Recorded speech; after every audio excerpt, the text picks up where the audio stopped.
73 yards has undoubtedly been the highlight of the Ncuti Gatwa era so far, mainly because at a time where Doctor Who feels like it's going through the motions and hitting all the same beats we've seen before, it sticks out as being something truly unique and experimental. In his video essay Is Doctor Who Stuck in a Time Loop, which I highly recommend you go watch, Verdana at one point talks about how so many episodes of revived era Doctor Who essentially follow some variation of the same basic structure. The Doctor and companion land in some significant historical sci-fi or present-day location where it turns out that something is wrong and so they must investigate, often resulting in one or both of them being captured, but of course they'll always find a way to escape and eventually save the day. It's the tried and tested formula which made Doctor Who iconic event viewing television in the 2000s, but has since become somewhat stale and repetitive. In 73 yards, the Doctor and companion land somewhere, and within minutes the Doctor vanishes without a trace and without any explanation and is never seen again. The rest of the episode then deals with the fallout of that as Ruby is forced to abandon the adventure, get the train back home, and we see her live out the entirety of the rest of her life. Also, there is a mysterious figure that always stands 73 yards away from Ruby, and anyone who tries to interact with the figure is disgusted with her and runs away for reasons that are again never explained. As an outside-of-the-box premise for a Doctor Who story, yeah, I certainly can't fault it for being unoriginal.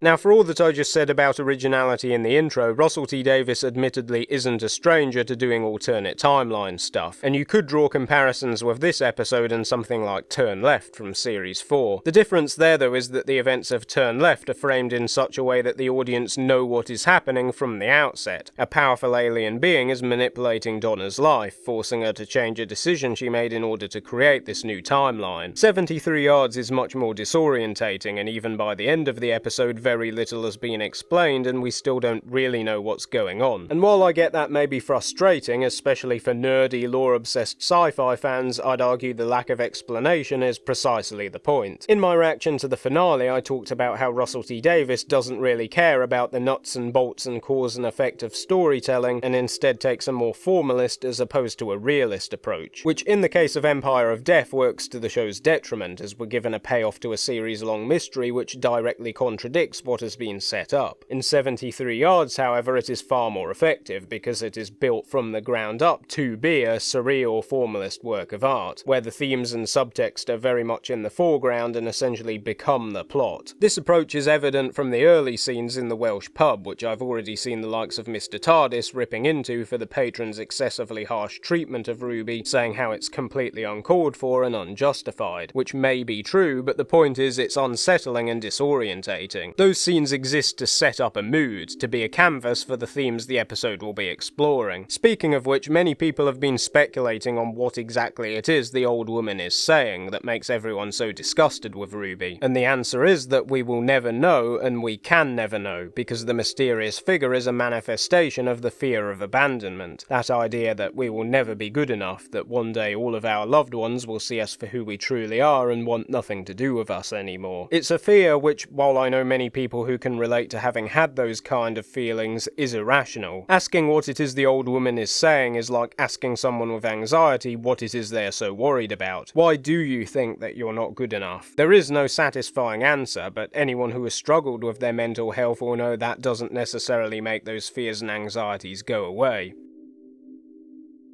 There are a couple of scenes which unfold in almost exactly the same way, which you could argue make them repetitive and predictable, but which actually serve very distinct purposes. The first one is with Carla, and the second is with Kate Stewart. The scene with Carla is all about making the stakes personal. Seeing Ruby's foster mum turn against her so viciously after the relationship that's been established between them, going as far as changing the locks and telling her that even her birth mother never wanted her, is excruciating to watch, and it's meant to be. The worst part is how Ruby is completely shut out without even being given so much as an explanation, and as someone who has a lot of anxiety around the thought of being ghosted myself, that aspect of it hit me pretty hard. The scene with Kate Stewart, on the other hand, serves to illustrate that point that fear of abandonment is not rational, and so you cannot defeat it with a rational scientific approach, which is very much what Kate Stewart and UNIT represent, with all their psychic training and sophisticated high-tech equipment they've been using to precisely measure how far the woman is away from Ruby. But of course, the outcome is is exactly the same. After that we get some major jumps forward in time, signposted mainly by the fact that Millie Gibson is now wearing glasses. Some people have questioned the decision not to try and age up Ruby with makeup, but again, once you can get on board with the idea that 73 Yards is not about adhering strictly to realism and instead appreciate it as a mood piece exploring the theme of abandonment, details like that become a lot less relevant. It is significant when viewed through the lens of mental health that although the mysterious figure never goes away and is always looming there in the background, Ruby is able to have a relatively normal life and even find some meaning in her situation, which brings us to the third act. It's a nice touch that the Roger ap Gwilliam character doesn't really feel like a direct satire of any real-life political figure. It would have been tempting to go down the route of, say, having him be a substitute for Rishi Sunak and his policies be all about immigration, probably annoying a lot of reactionary YouTubers in the process, and I think there were a lot of people jumping to conclusions after seeing the leaked images from production who just assumed this was going to be Years and Years Part 2. But the thing is, even if you did that satire well, it would still distract from the main point of this segment, which is all about Ruby trying to find a purpose to her trauma, searching for the good damage, to use a reference from BoJack Horseman. It's appropriate that, although using her powers to take down an unhinged politician hell-bent on launching nuclear weapons, who is also heavily implied to be an abuser, helps Ruby to find some kind of internal peace with her situation, she is not actually rewarded for doing that. The mysterious figure doesn't go away, her life carries on afterwards just the same as it did before. Although it could be said that on some spiritual level, her being at peace is what allows her to go back and be given a second chance. The ending, like the rest of the episode, is very ambiguous. Hitting the reset button, or the big friendly button in the case of Journey to the Centre of the TARDIS, is never a very satisfying option in storytelling, because what you are effectively saying is that in the last 45 minutes the audience has spent watching this, all that has really happened is the Doctor and Ruby landed on the Welsh coast, nearly stepped on some pieces of string, and then didn't. Having said all of that though, I can't really see any way you could have taken this except to eventually hit the reset button, and I'd argue that in this case it was worth it for the journey and the themes it allowed the story to explore. I honestly still don't know if the fact I like 73 Yards so much has more to do with it genuinely being really good, or it just standing out for being so unconventional. I'd certainly hesitate to call it one of the greatest things Davies has ever made, like he seems to think it is. Either way though, 73 Yards does feel like a breath of fresh air given the current state of Doctor Who, with its stale, worn-out formulas and nostalgia pandering, and I'd definitely like to see more like this one in future. I'm Midnight, and I travel in time and space.